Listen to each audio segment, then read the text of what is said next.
Well, that's verse 2, and we're done.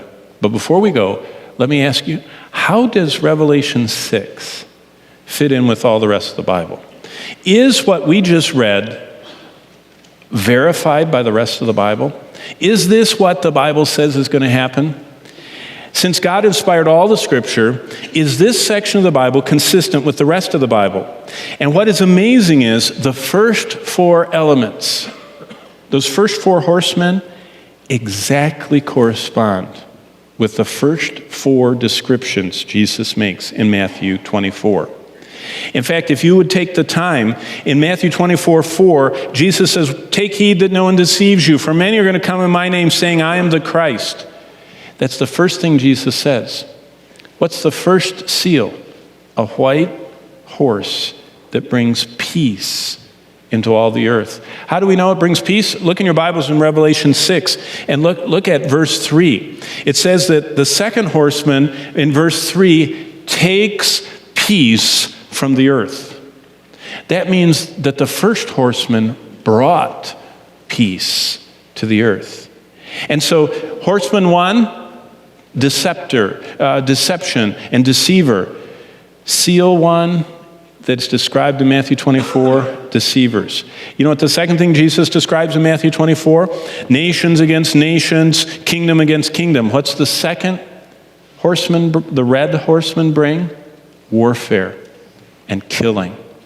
What's the third thing Jesus says in Matthew 24:7? There will be famines. What's the third horseman? Black famine and weighing the grain they don't have enough of.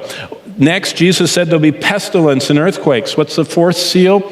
The pale horse of death, as there's pestilence stalking the planet. And it doesn't stop with the first 4. Matthew 24:9, Jesus talks about delivering up believers to tribulation and killing them. And the 5th seal are the martyrs of the tribulation. The next thing Jesus talks about is the sun will be darkened in Matthew 24:29. What is the 6th seal?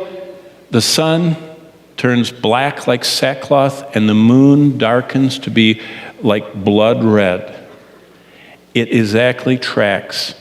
So Revelation 6 follows exactly the same plan or script for what God has decided, and it's what Jesus said in Matthew 24. It's what John illustrates in Revelation 6, and it's exactly in sequence with all of the Old Testament prophets and everything they said. So, we started this morning with the doctrine of inspiration. God actually breathed out His Word. It's flawless and eternal. A second doctrine that we need to hold as tightly as we hold inspiration is this: that the inspired God has given us a map of the future, and that's called prophecy or eschatology. And if you remember, Matthew 24 is the longest answer to any question Jesus ever gave. I mean, people ask him about everything. They ask him about where he came from, who he was, why he was dying. Do you know what he gave the longest answer to? What's coming in the future. So that should remind us, because there are 4 entire chapters in the Gospels packed with inspired divine truth to answer questions about the end of days or the doctrine of eschatology. And that's an amazing way God emphasizes that it's very important to Him, and it should be important to us.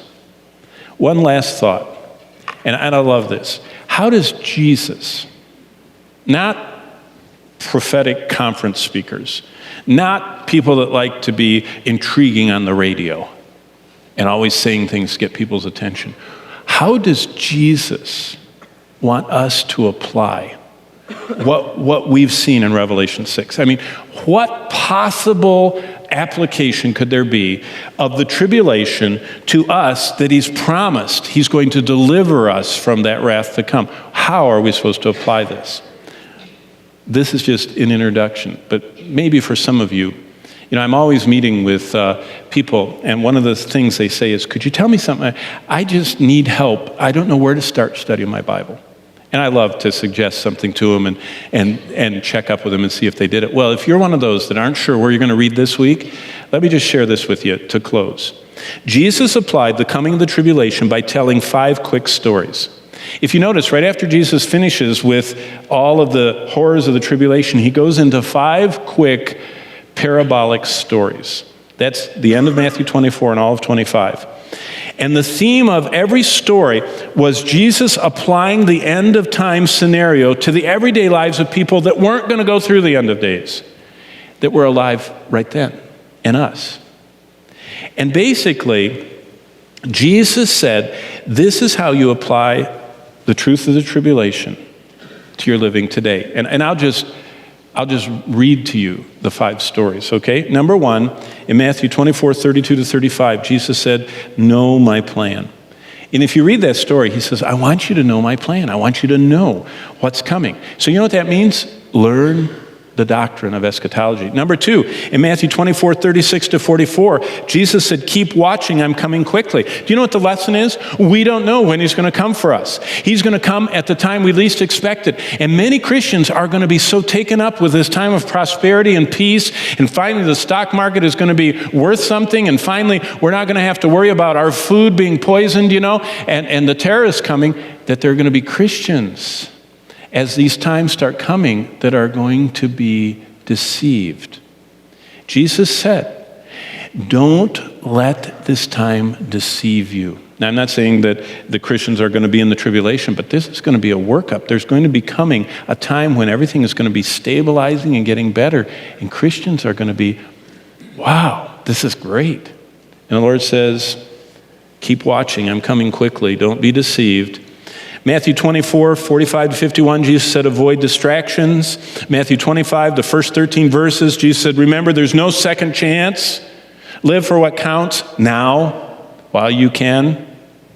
And finally, Matthew 25, 14 to 30 has a very simple theme.